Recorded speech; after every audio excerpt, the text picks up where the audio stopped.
आज के इस वीडियो में हम लोग सीटेट का PYQ कर रहे हैं 2024 का। और आप लोग सभी वीडियो से जुड़े रहेंगे और इस तरह का ढेर सारा क्वेश्चन PYQ एग्ज़ाम तक करा दिया जाएगा। तो पहला क्वेश्चन ले रहे हैं सीटेट PYQ 2024 का। क्वेश्चन है, एक चतुर्भुज दिया हुआ है ABCD। तो कोई भी चतुर्भुज ABCD ले लेंगे जिसका परिमाप 120 से पूछा जाता है। 120 सेंटीमीटर है और दिया हुआ है कि BC CD AD का वैल्यू दे दिया है और A और B कोण दे दिया है। तो चतुर्भुज ABCD का क्षेत्रफल पूछ रहा है। तो A और B ध्यान से सुनेंगे, क्वेश्चन को पहले देखेंगे कि अगर कोई चतुर्भुज है तो चतुर्भुज में समलंब चतुर्भुज हो सकता है, ट्रेपेजियम हो सकता है, ठीक है, समचतुर्भुज हो सकता है, वर्ग हो सकता है, कुछ भी हो सकता है।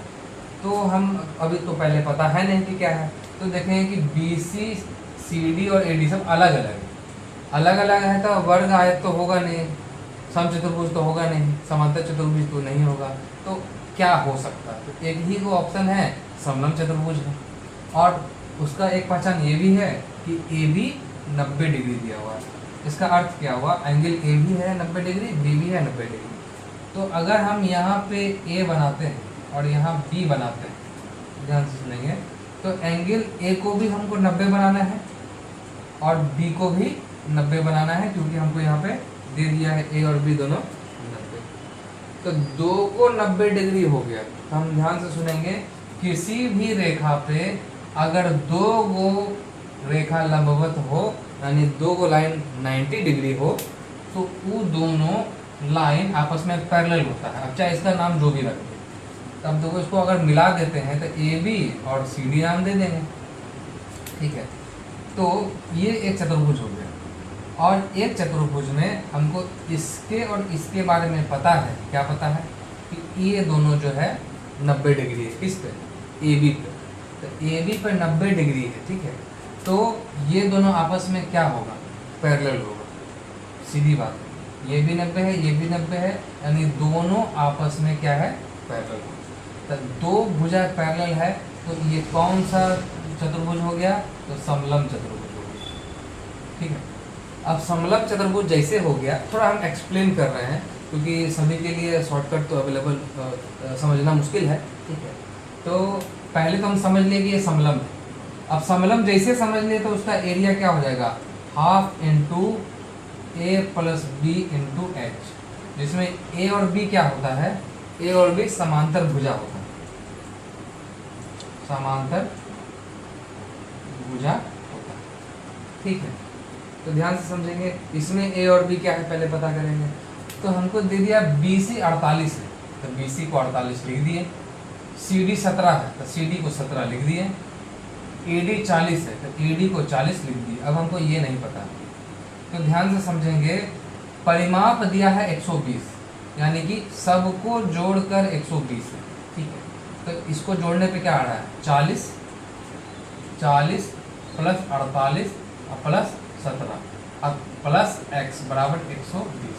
तो ये क्या होना चाहिए? तो ऐसे तो हो गया 88, 7 95 10 105 चाहिए हमको क्या? 120। तो इसका अर्थ है कि ये कितना होना चाहिए? 15 ही होना चाहिए।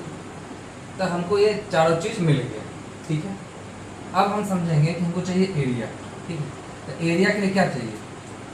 2 को समांतर भुजा, तो समांतर भुजा कौन सी हुई?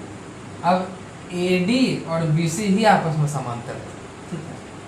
तो 48 और 40, तो हाफ गुना 40 प्लस 48 और गुना, अब ये हाइट की चर्चा करते हैं, तो ध्यान से समझेंगे। 2 को समांतर भुजा को जो जोड़ रहा हो 90 डिग्री पे, ठीक है, उसी को हाइट बोलते हैं। हाइट किसको बोलते हैं? 2 अगर लाइन है, दोनों लाइन पे जो परपेंडिकुलर बनता है 90 डिग्री बनता है, उसी को हम लोग हाइट कहते हैं। तो मेरा हाइट क्या हो जाएगा? मेरा हाइट 15 हो जाएगा। 17 नहीं होगा, क्योंकि 17 जो है यहाँ 90 डिग्री नहीं बना रहा, ये भी 90 डिग्री नहीं बना रहा, 90 डिग्री यहाँ बन रहा है, इसलिए यही मेरा हाइट हो जाएगा। तो हाइट मेरा क्या हो जाएगा? 15। अब तो फॉर्म कैलकुलेट करना आसान है। तो कैलकुलेट कैसे कर लेंगे, तो 88 और 2 तो 44 इंटू 50, ठीक है। अब तो आंसर फट से बना सकते हैं आप। 15 चौके 60 बचा 6, 15 चौके 60 86, तो एरिया कितना हो जाएगा मेरा 660। हाँ, तो अब हमारे दूसरे क्वेश्चन पे इस तरह का क्वेश्चन बहुत बार आता है, ठीक है। इसमें कुछ भिन्न दिया रहता है, कुछ फ्रैक्शन, और फ्रैक्शन को हमें या तो अरेंज करना होगा छोटा से लेकर बड़ा, आरोही क्रम में या अवरोही क्रम में, इंक्रीजिंग डिक्रीजिंग ऑर्डर में, या तो छोटा बताइए या बड़ा बताइए, या बड़ा छोटा दोनों बताकर इसमें योग करना है। तो दोनों हमको यहाँ बताना है, छोटा भी और बड़ा भी। तो सबसे पहले देख लेंगे फ्रैक्शन क्या है। फ्रैक्शन है मेरा 6/7 और ये इम्प्रॉपर में है, ठीक है। मिक्स फ्रैक्शन, ये मिक्स फ्रैक्शन में है, इसको इम्प्रॉपर में करना है। कैसे करेंगे, 5 दूनी 10 प्लस 3, 10 तिया 13, 13/5। इसको करें तो ये 3/8 है, और ये 15 दूनी 30, 8 38, 38/15, ठीक है। अब ध्यान से समझेंगे, तो इसको आसानी से बनाने के लिए बस इसको देखेंगे और समझ आ जाएगा कि सबसे छोटा कौन और सबसे बड़ा कौन। तो देखिए, ये जो है प्रॉपर फ्रैक्शन, ठीक है। प्रॉपर फ्रैक्शन किसको कहते हैं, जिसका नीचे वाला बड़ा ऊपर छोटा। तो प्रॉपर फ्रैक्शन हमेशा एक से छोटा होता है, नहीं बहुत छोटा संख्या होता है।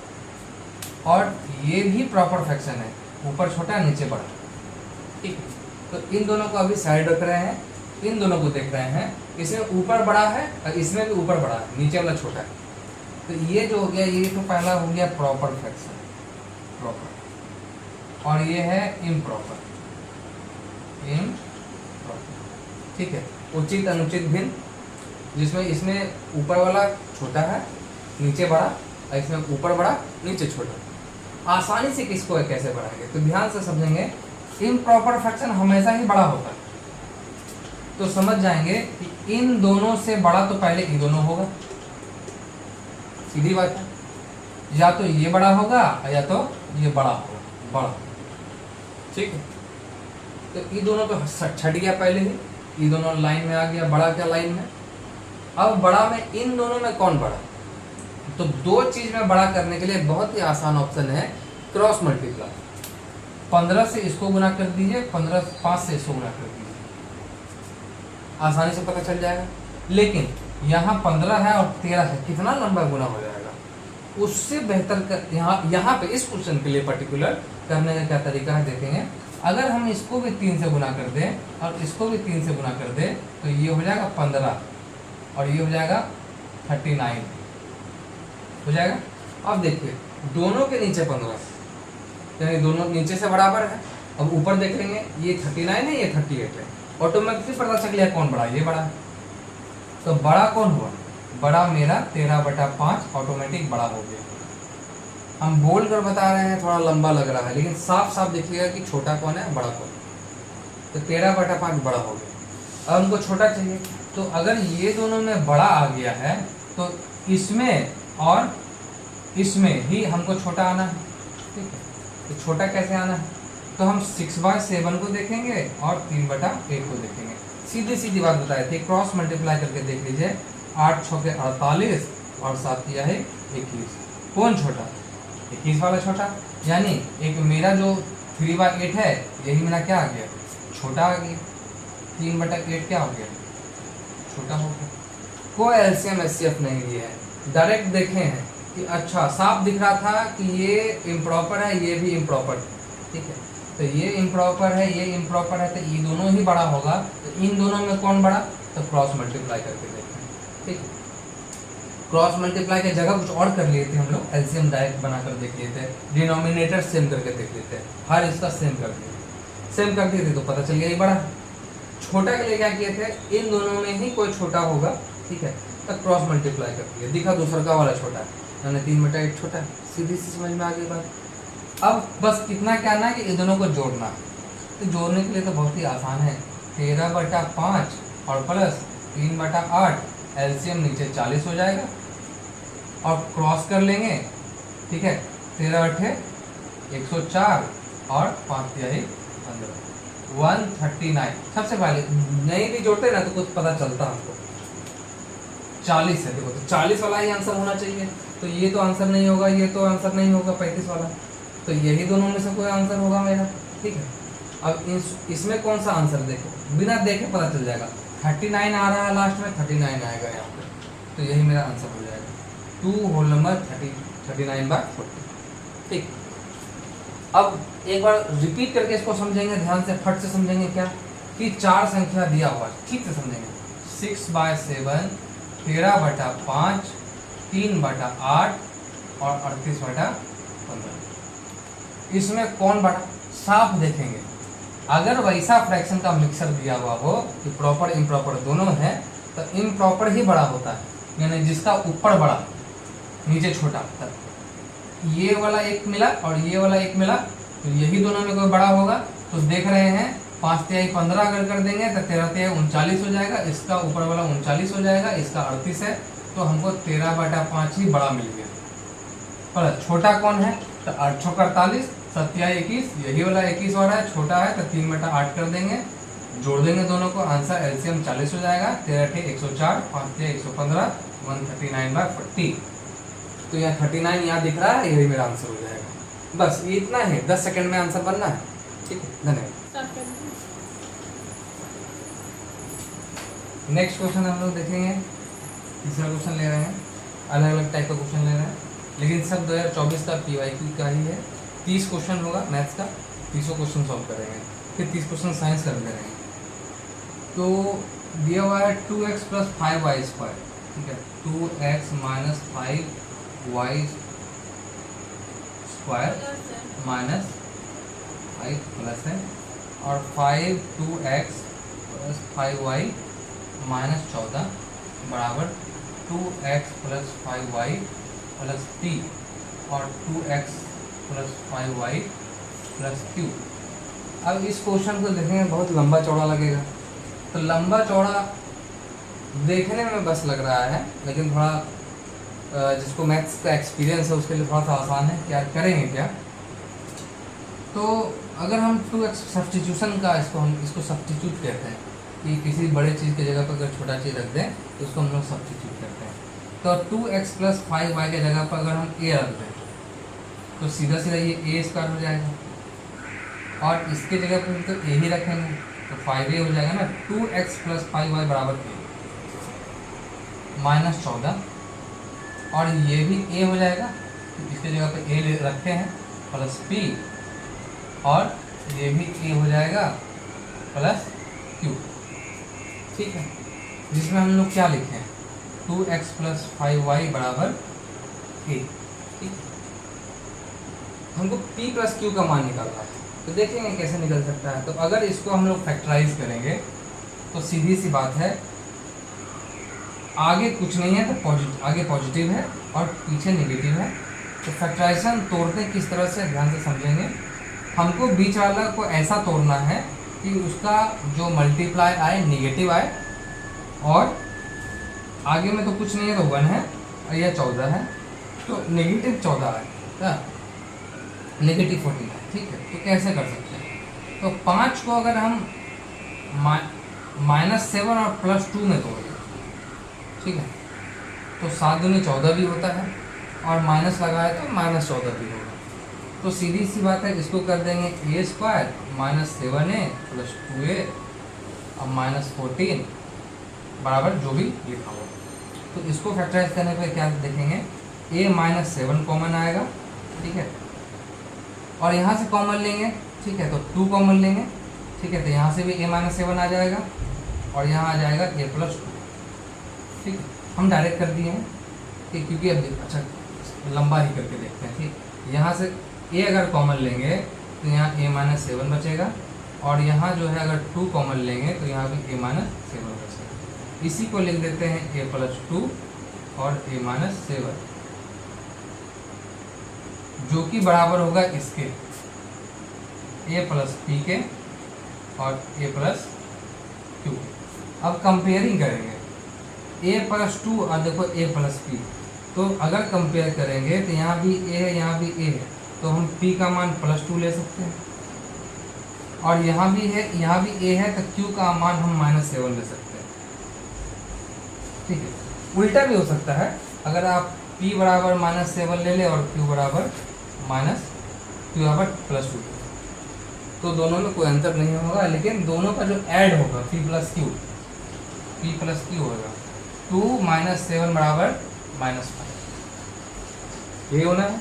तो हमारा उत्तर आंसर क्या हो जाएगा -5। देखिए चौथा क्वेश्चन शुरू करेंगे, और क्वेश्चन है कुछ इस तरह से कि a - b + c का square minus a - b - c का स्क्वायर, ठीक है, और नीचे में है b - a। तो क्वेश्चन को कैसे शुरू करेंगे, तो देखो जब भी इस तरह का क्वेश्चन दिखे स्क्वायर वाला, तो एक बहुत ही भयंकर फॉर्मूला है जिसका नाम है x² - y², जिसका फॉर्मूला ही होता है x + y और x - y। बस यही होता है, यही करना है, आराम से क्वेश्चन बन जाएगा। तो इसमें क्या है कि इसको अगर टोटल को x मान ले और एक टोटल को y मान ले, तो वही फॉर्मूला है x² - y², x + y और x - y। तो एक बार इसको जोड़ देंगे, एक बार इसको घटा देंगे। तो इसको जोड़ेंगे तो क्या होगा, तो a - b + c और प्लस में कर देंगे, है ना, एक बार जोड़ रहे एक बार घटा रहे, तो प्लस में कर देंगे तो ये a आएगा, ये -b आएगा और ये -c आएगा, ठीक है, हो गया। और एक बार घटा देंगे तो a - b + c माइनस, अब a है सीधा सीधा तो आ गया यहाँ पे सीधा माइनस में, लेकिन b माइनस में, तो माइनस और माइनस कर रहे हैं तो प्लस हो जाएगा, और ये भी माइनस है और हम माइनस कर रहे हैं तो ये भी प्लस में हो जाएगा, और नीचे हमारा क्या आ जाएगा b - सीधी सी बात है। तो अब इसको अगर सॉल्व करेंगे तो देखेंगे a हो जाएगा 2a, a और a 2, -b और -b तो -2, ठीक है, c और -c तो आपस में कट जाएगा, ये मेरा आ गया। अगले में जो है -b और +b कट गया, -a और +a भी कट गया, +c और +c तो 2c हो गया, और नीचे में हमारा बचा b - तो थोड़ा सा कंफ्यूजन अगर आगे दिखेगा कि ये a - b और यहाँ b - a, तो कुछ नहीं करते हैं, उल्टा करते हैं, ठीक है। तो अगर इसको हम उल्टा कर देंगे, तो अगर हम इसको पहले तो 2 कॉमन ले लेंगे और उल्टा करेंगे। उल्टा करने से क्या होता है ना कि आगे जो भी है उसका नेगेटिव आ जाता है, ठीक है। जो भी अगर हम यहाँ पे ऐसे लिखते हैं a - b, तो इसको उल्टा में ले सकते हैं -b - a, ठीक है। तो उल्टा करते हैं तो नेगेटिव वैल्यू हो जाता है, तो इसको भी उल्टा करेंगे -2, और ये a - b की जगह b - c हो जाएगा, और यहाँ बचेगा 2c, और नीचे भी है क्या b माइनस, अब b - a कट गया तो क्या आ गया -2 2 जा 4, आंसर हो गया 4। नेक्स्ट क्वेश्चन हम लोग देखेंगे, क्वेश्चन लग रहा है बोर्ड मास के जैसा, ठीक है। तो बोर्ड मास से बनाएंगे, सिंप्लीफिकेशन है, तो लिख देते हैं पहले बोर्ड मास, जिसमें b का मतलब ब्रैकेट होता है, o का मतलब ऑफ होता है, d का मतलब डिवाइड होता है, m का मतलब मल्टीप्लाई, a का मतलब ऐड और s का मतलब सब्ट्रैक्ट। तो जैसे जैसे दिया हुआ है वैसे वैसे ही हम जो है इसको सिंप्लीफिकेशन को बढ़ाएंगे, ठीक है। तो जहाँ पहले ब्रैकेट है, ब्रैकेट तो है नहीं, ऑफ तो है नहीं, और डिवाइड है, तो डिवाइड जहाँ है पहले डिवाइड को डिवाइड कर देंगे। तो यहाँ डिवाइड है देखिए 3/4, तो इसको हम 3/4 लिख दें, बढ़िया, कट नहीं सकता इसलिए नहीं काटें। ये देखिए रूट में, तो 441 का रूट 21 होता है, ठीक, और ये डिवाइड बाय 7 है, ठीक है, तो ये 3 हो जाएगा, और ये 32/8 है, तो 8 से भाग देंगे तो ये 4 हो जाएगा, और बाकी जैसा है सबको हम उतार देंगे। तो यहाँ बच गया मेरा 52 मल्टीप्लाई 3/4 प्लस यहाँ बच गया 3 मल्टीप्लाई 3 प्लस 5 माइनस, और ये दोनों के जगह पे आ गया 4 मल्टीप्लाई 12। नेक्स्ट स्टेप में क्या करेंगे, तो डिवाइड के बाद अगला स्टेप है मल्टीप्लाई, तो मल्टीप्लाई करेंगे, इन दोनों को मल्टीप्लाई करेंगे तो 4 से काट देंगे 13 बार में, 13 3 39 39 यहाँ पे लिख देंगे, ये दोनों का मल्टीप्लाई 9 हो जाएगा प्लस 5 माइनस ये दोनों का मल्टीप्लाई 48 हो जाएगा, ठीक। अब सारे को ऐड करेंगे, अगला स्टेप है ऐड और सब। तो इस तीनों को ऐड करेंगे, देखेंगे यहाँ से देखेंगे ये दोनों को अगर ऐड करेंगे आ जाएगा 48, आगे ऐड नहीं करना। तो ये -48 +48 -48 कट गया, तो हमारा आंसर क्या आ गया 5। तो ये मेरा 5 आंसर।